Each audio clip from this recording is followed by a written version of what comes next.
You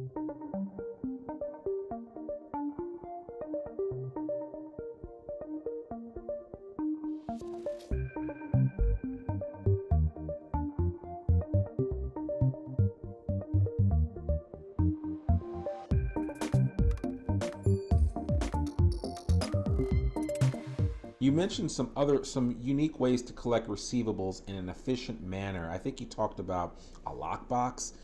It was kind of like the idea of having one central location where all of your checks came in, and you said it makes things a little bit more efficient to centralize your banking at one bank.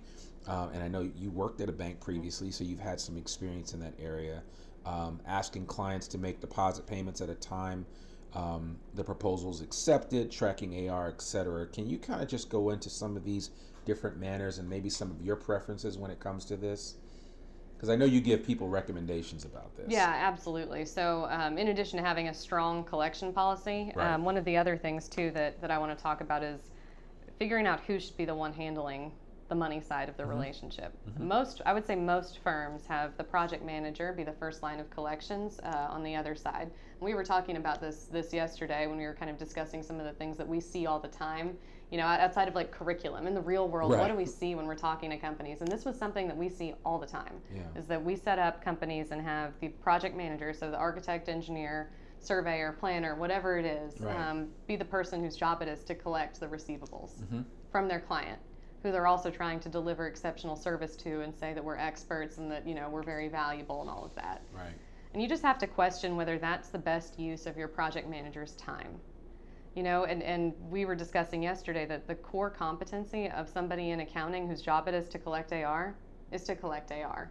You know, do we have the right person talking to the right person on the other side of the table about collections? Yeah. You know, our best practice recommendation is at the outset, you have accounting talking to accounting.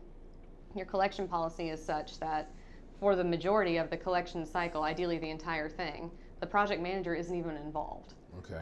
That accounting talks to accounting, make sure that the invoice was received. Before the invoice goes out, they confirm the right format. They confirm they have the right person, the right day, so that once their invoice gets submitted, it's likely to get paid faster. Right. You know, what their cutoff is for processing payables. And having them talk to each other so that the project manager can focus on what they do best, what their core competency is, which is delivering a project. It's not collection of AR. It's very hard to expect a project manager to see that as their core duty. It's never going to be. That's not what they do all day long. I think the investment of bringing in somebody to manage the receivable process and free your project managers up to their highest and best use is a really good use of firm resources. And having that project manager as an escalation in the collection policy. So not the first person that we're going to talk to about getting paid, but the second, you know, project manager to project manager, hey, we got a problem. Don't bring them in until later. Let them focus on doing what they do best.